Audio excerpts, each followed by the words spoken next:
All right, what's going on, everyone? Welcome back to the channel. In this video, we're going to be going over the 14 games from Tuesday, July 27th. But before we do, I just want to talk about a couple of things off the top.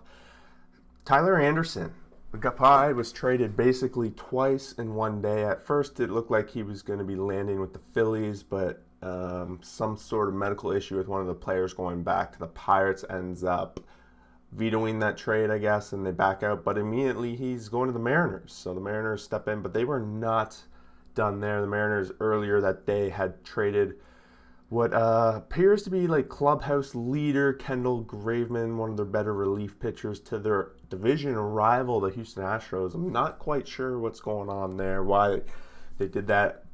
The general manager's claiming that don't worry, wait and see. It'll all make sense soon. Doesn't make sense yet. Why would you trade one of your leaders, one of your best relievers, to a division rival who you're trying to catch up? Doesn't make a lot of sense to me. Mariners even came out of the clubhouse saying that they're in shock. They were upset. That doesn't seem to be something you want to be doing at a time like this. So we got those two trades coming off the top. Otherwise, we got a bunch of games to go through, so let's start ripping through them. Nationals leading it off 6-4 over the Phillies, and again the Nationals get out to a quick lead over the Phillies, and the Phillies this time they weren't able to bail themselves out. Matt Moore giving up a couple of home runs in this one. Bryce Harper hitting a nice in the park home run, his 16th of the season, not the 16th in the park but home run. But McCutchen again, he's out there again hitting his 19th for the Phillies. But it was Josh Bell hitting a 3-run bomb off of Matt Moore, trying to make up for his lackadaisical play yesterday. And Juan Soto also a 3-run bomb. So we have 2 3-run bombs making the difference. There's a story in this. Trey Turner leaves the game about halfway through. A lot of speculation that he was traded at the time, but it turns out he was just put on the COVID reserve list. We have Fed going 4.2, 4 earned runs, 4 Ks, and Matt Moore going 4, 6 earned runs, 3 Ks. Phillies tried. They're trying to add some rotation depth. They tried to get Tyler Anderson. It fell through. Let's see if they go out there and add again. This was one of those games that they, again, fell behind and weren't able to catch up. Marlins 7, Orioles 3. A little bit of a fun one here with the Orioles and Marlins. Sandy Leon get things started in the second when he hits a 3-run bomb off of Watkins. There was a little bit of a battle at the plate, and Watkins had to go quite a few pitches against Sammy. Finally, teed one up for him, and that one went to Utah Street as that was a nice little bomb. I learned something new about that last night. Diaz also hits his 3rd, and Anderson his 5th. So the Marlins offense, their home runs were really going in the bottom of their lineup.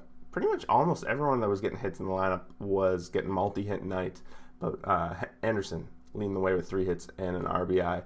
Hayes hits his 10th, and Mullins his 17th on the Orioles side, with Mullins leading the way, 2 hits, 1 RBI.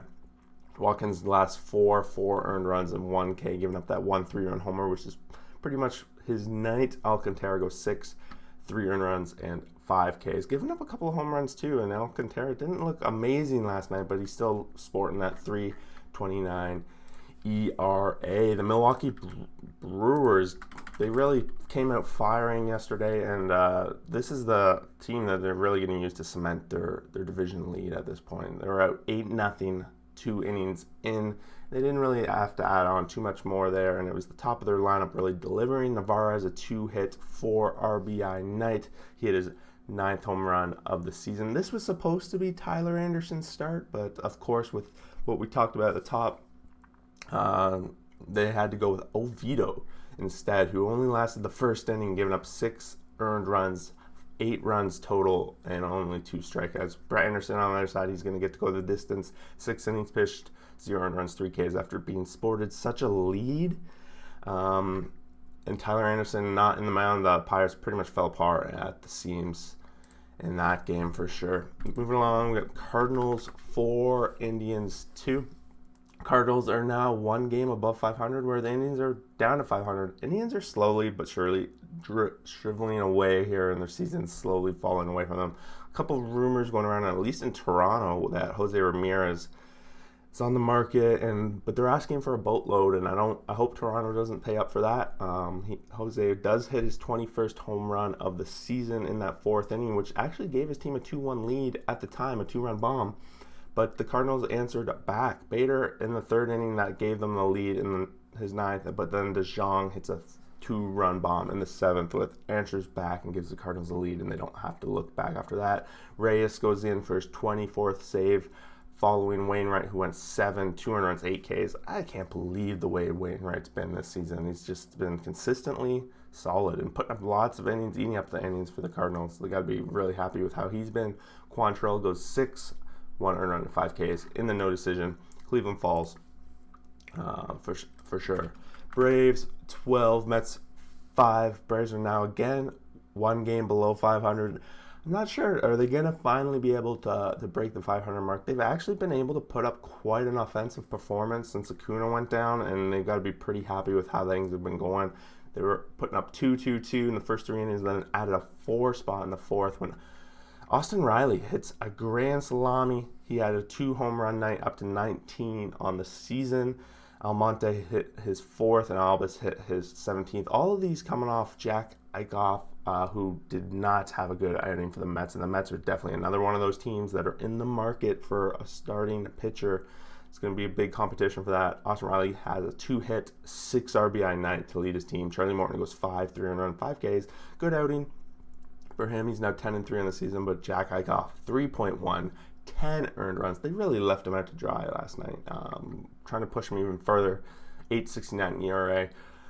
It's not been a great season for Jack, that's for sure. And the Mets fall short here, and their division lead, well, it's a few games. Like, it's only, if they're going to be playing like this, it's going to be quickly evaporating. Yankees 4, Rays 3, and the Yankees finding a good spot here to make up some ground on their division.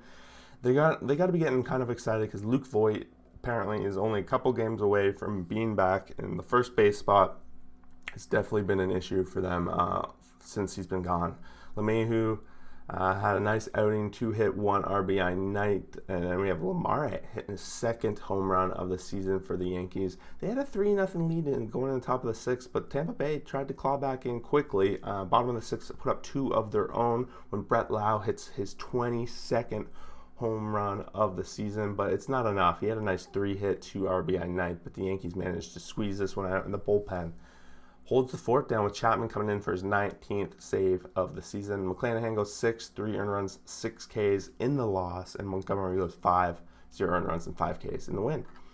So it's a nice big win for the Yankees, making up some ground on the wild card because the Mariners did lose last night, so they got to be a little bit excited about that. Reds 7, Cubs 4, and the Reds, after being walked off the night before by Javier Baez, get a little bit of revenge. They exchange runs in the first inning, making it 2-2 before they add on a couple of runs. In the third and fourth, they give themselves a lead. Joey Votta leading the way for his team, 2-hit, 2 RBI night, double home runs. He's showing that he's still got it, the veteran. Hitting his 17th of the season. We also have Winker hitting a bomb, his 21st of the season, and Suarez finally getting his name on the board a little bit. It's still batting a rough 173, but does hit his 19th home run of the season. The Reds, they needed it. They bounced back, and you see after the game, Amir and them celebrating quietly after all the shenanigans that happened the night before. I got to be a little excited about that. On the other side, Rizzo, 14th home run of the season, 15th for Wisdom, and 18th for Bryant. Rizzo and Bryant definitely on the trade market, and a lot of rumors going around there. Very likely we'll see them dealt coming up in the trade deadline. It'll be interesting how that goes. Gutierrez goes 6.1, 2 earned runs, and 5 Ks in the win. And you got to be pumped about that. Going 109 pitches, so really going the distance for his team. And Garrett comes in that last inning, closes the last 2 outs. Azalea goes 5, 4 earned runs, and giving up 3 home runs, which isn't enough. He's now 4-11 on the season. After having a pretty great start to the season, he's come a lot of it back down to earth. Rangers 5, Diamondbacks 4, and right when I said it, I had seen a stat in a different ball game that the Rangers had gone 100 innings without a lead. Right when I saw that, the Diamondbacks were up 2-0 in the fourth, but the Rangers they were like, all right, we're done with this. 5 runs in the bottom of the 4th, being led by a home run by Joey Gallo, his 25th of the season. Joey commented that every day he wakes up, looks at his phone, and sees if he's still playing for the Rangers. And right now that's the case, but it's definitely a rumor going around that he's going to be the one moving out of Texas. We'll see as things go. Widener goes 3.25 earned runs and 3 Ks. That 5-run inning ends up getting him the hook. And Dunning goes 6.1, 2 earned runs and 3 Ks. He's represented a nice 4.20 ERA. So if you're up for that morning kind of thing, Blazer up. Next up, Tigers 6, Twins 5. And Twins had this one on lockdown. They were up 5-1 going into the 9th inning, and then the Tigers just exploded for 4 runs to force extras. And they went double overtime when the Tigers put up 1 run in the top of the 11th. But Dew hits his 10th home run. It was Hasse leading the way, his 17th home run of the season, a grand slam that forced overtime. Garver and Ustito hits home runs for the Twins, and Maeda goes 6.1, 1 run, 5 Ks. Maeda finally kind of settling down ever since coming back from that injury. He's looking a lot better than he did at the beginning of the season. Tigers had Alexander out there going 4, 5 earned runs and giving up a couple of home runs. He only lasted 56 pitches before they went to the bullpen. Bullpen completely closed the door and allowed them to make that comeback. And what a comeback it was. Congratulations. Tigers, that division rival, they're now going to go to the rubber match today. White Sox 5, Royals 3, and the White Sox needed this one because they were looking a little rough after losing yesterday. The Royals, they were down 3-1 going into the late innings. Sheets had given them their only run in the 4th up until the point when Jimenez comes up and hits a 3-run bomb in the 8th inning. He had a nice 2-hit, 3 RBI night. On the other side, Royals they're not hitting the home runs, but Benintendi had a 2-hit night that led the way. Keller goes 7, 1 earned run, 4 Ks. And the starting pitchers are starting to show a little bit more consistency for the Royals, but it was the bullpen this time. Zimmer getting the blown save. Dylan Cease goes 6, 2 earned runs, and 6 Ks in the no decision, and it was a late inning comeback for the White Sox. And they needed it. They were struggling a little bit to find some wins as of late. Rockies 12, Angels 3, and the Angels they really want Mike Trout back. Ohtani, he does hit his 36th home run of the season, and it was just an absolute crusher. You got to be always excited when he's on the mound, but it doesn't matter because it was a 2-run bomb, and they were already down 10-0 at that point. So not a whole lot going there. Hilliard comes in, 3-hit, 3 RBI night, coming in as a pinch hit. Don't quite know what was going on there. Why CJ left so early or what's going on. Same thing with Blackman. Maybe it's because it was 10-0. You know, starters do get out early when that happens. So I wasn't following along too much there. Gomber goes 6, 2 earned runs, 7 Ks. Gomber's been great. It's definitely been a good part of the trade for Arenado. I think the Rockies at this point are looking like they made a good decision on that part. Suarez for the Angels goes 3.1, 4 earned runs and 4 Ks. He's going to get the loss. And the Angels starting pitching really rough, not getting it done for them right now. Moving along, we got the San Francisco Giants 2 and Dodgers 1, and the Dodgers were out 1-0 before the Giants started clawing back. They put 1 up in the 6th to tie it, and then in the 8th we see some craziness on the bases where Bellinger airmails it over the third baseman's head, trying to catch some people and run down, all that fun stuff. And it ends up being the scoring run in the 8th, which makes the difference. No home runs coming in this game, so it's just a couple generated runs, and Posey leads the way for the Giants, 2 hits, RBI night. And the Dodgers just can't seem to get over the hump. The Giants just have their number all season long, and the Giants are definitely involved in a lot of trade rumors on who they're going to add at the trade deadline. It'll be interesting what goes on with that. Logan Webb stepping it up, 6 innings pitched, 1 earned run, 5 Ks. I don't know, something that must be going on with the Giants pitching coach because they keep getting these wins, and even Logan Webb stepping up. Got to be excited about that. McGee goes 21st save of the season. Urias on the other side for the Dodgers. He won 5.2, 1 earned run, 5 Ks, and he had a great outing, but he just couldn't get the run support, and the Giants take a much big win here, and that's 2 wins in a row now for the Dodgers against the Dodgers. I think they're 4-1 in the last 5 over the last 2 weeks. So Giants definitely cruising here. Second last game of the night, we got the Padres 7, Athletics 4. So the Padres trying to make up some ground, at very least on the Dodgers. Maybe they'll be able to get some home field advantage in the wild card. And I know deep down inside they think they still got a shot at this division. It's steep to get there, but you never know, right? And then Oakland was out 3-0 in this one in the top of the third. Lariano kind of leads the way, 3 hits. Lowry had a 2-hit RBI night, and Sean Murphy hits his 13th home run of the season in the 8th inning, though, so it was kind of a little bit too late, 7-3 at that point, but he had 2-hit, 2 RBI night. Tatis putting his team on his back at this point, 2-hit, 2 RBI night. He had a double. He had his 31st home run of the season as well, 2-run bomb, and Machado hits his 18th of the season. He had a nice outing, 2-hit, 3 RBI night. He's starting to heat up. His average is now up to 278. Those two guys, between those two guys, they're really starting to carry this offense. And there's some rumors going around about Hosmer, whether they'll deal him, but I don't see it. They're really looking to add someone, though. Adam Frazier makes his debut, a 2-hit, 2-run night. He's definitely cemented in there at the top of the order, having someone at the very top that can get on base for Tatis.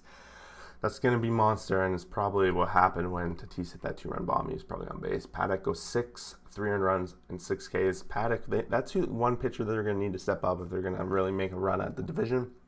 The bullpen, on the other hand, we know how good they are. They went to their main guys, Pagan, Palmerans, Mountcalm. Goes in for his 31st save of the season. Kepler-Leinen goes 4.1, 6 earned runs, and 6 strikeouts in the loss.